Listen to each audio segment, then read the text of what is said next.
শতবর্ষে মৃত্যু সম্মেলনী দুর্গাপুজো ঐতিহ্য বজায় রেখেই হবে উদযাপন। রথযাত্রার পবিত্র দিনে কাঠামো পুজোর মধ্য দিয়ে শুরু হলো শিলিগুড়ির অন্যতম প্রাচীন ও ঐতিহ্যবাহী মৃত্যু সম্মেলনী দুর্গাপুজো শতবর্ষের যাত্রা। এবছর 100 বছরে পদার্পণ করলো এই ঐতিহ্যবাহী পুজো, যা শহরের ইতিহাসের সঙ্গে ওতপ্রোতভাবে জড়িয়ে রয়েছে। বৃহস্পতিবার সকালে অনুষ্ঠিত কাঠামো পুজোয় উপস্থিত ছিলেন প্রাক্তন মন্ত্রী অশোক ভট্টাচার্য, বিশিষ্ট সমাজসেবী গোপাল সাহা সহ শহরের বহু বিশিষ্ট ব্যক্তি ক্লাবের সদস্য ও ভক্তরা।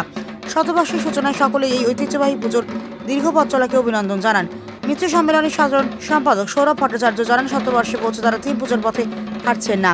বরাবরের মতোই সাবেকিয়ানা স্বাস্থ্যসম্মত নিয়ম এবং ঐতিহ্য মেনে দুর্গাপুজোর আয়োজন করা হবে। প্রতিবারের মতোই প্রতিমা হবে সাবেকি, যা দর্শনার্থীদের বিশেষভাবে আকর্ষণ করবে। থিমের জৌলুস নয়, বরং ঐতিহ্যই তাদের পুজোর মূল পরিচয়। তবে শতবর্ষ উপলক্ষে একটি বিশেষ উদ্যোগ নেওয়া হয়েছে। পুজো মণ্ডপের ভেতরে একটি বিশেষ প্রদর্শনী বা ফলকের মাধ্যমে তুলে ধরা হবে পুরনো শিলিগুড়ির ইতিহাস, ঐতিহ্য, স্মৃতি।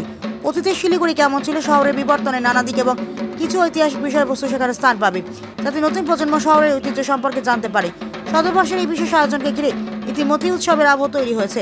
ঐতিহ্য, ইতিহাস, আবেগের মেলবন্ধনে এই বছরে মৃত্যু সম্মেলনী দুর্গাপুজো শহরবাসীর কাছে এক বিশেষ আকর্ষণ হয়ে উঠবে বলেই মনে করছেন উদ্যোক্তারা। শহর শিলিগুড়িতে আক্ষরিক অর্থে প্রথম 100 বছরের আজকে কাঠামো পুজো দিয়ে শুভারম্ভ হচ্ছে মৃত্যু সম্মেলনী দুর্গা পুজো।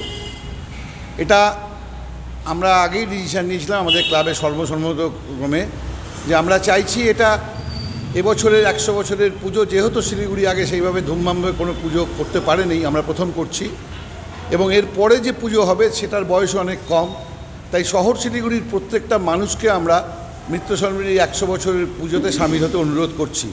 আজকে আমরা এই শুভ রথযাত্রা তিথিতে প্রতিবারের মতো আমাদের নিজস্ব নাট মন্দিরে 100 বছরের দুর্গা পুজোর কাঠামো পুজো আজকে অনুষ্ঠিত হচ্ছে।